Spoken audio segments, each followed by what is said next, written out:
West Red Lake Gold put out another monthly site update this week, and it was an exciting one because the mill is now turning. I'm at site right now, as you might be able to tell from my surroundings, and it was just so exciting to get here on Monday and see those mills turning. Turns out the mill startup is one of several exciting accomplishments at site in the last few weeks. So let me dive in. Okay, so we restarted the mill on March 10th after it was in maintained dry shutdown for 28 months. In the last few months of that, our mill team completed extensive pre-commissioning work, and those efforts paid off in that the mill encountered no operational issues on restart.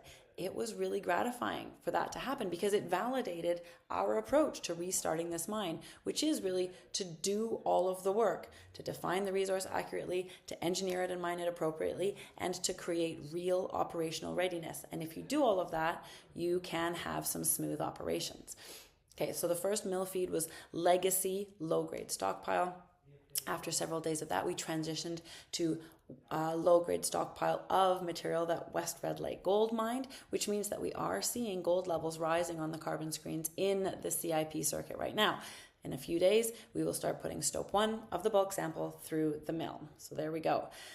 The mill is operating. To provide consistent material to that mill, we of course need consistent underground development at the right pace, and our ability to do that just keeps strengthening. Being able to mine, being able to access multiple areas for mining and for drilling so that we can prep for future mining is just essential in an underground mine, and our ability to do that just keeps getting better.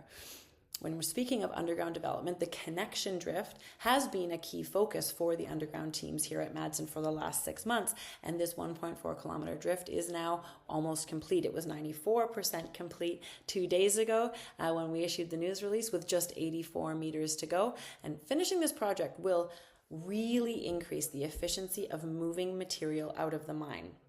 To describe it the way that Maurice, our VP of Technical Services, describes it, it's an underground highway with all the passing lanes you could need, sized for large trucks, coming out right beside the crusher. Really excited to get that piece of infrastructure operational and moving material. Now, underground as well, mining of the bulk sample continues. The stopes are dropping really nicely. I have spent a lot of time with the geology and mining teams, or geology and engineering teams, while I have been here at site, and I really look forward to conveying everything that we've accomplished and learned in this test mining and bulk sample process when we release the results of the bulk sample, which will be sometime in April.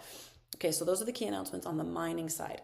In terms of the surface, we opened our camp, which is also a very big deal. We can attract, it's great that we can attract about 60% of our workforce from the Red Lake area, but we need to provide a comfortable setup for the rest of the workforce so that we can attract good workers to our mine, and so that we're not creating pressure on housing in the community.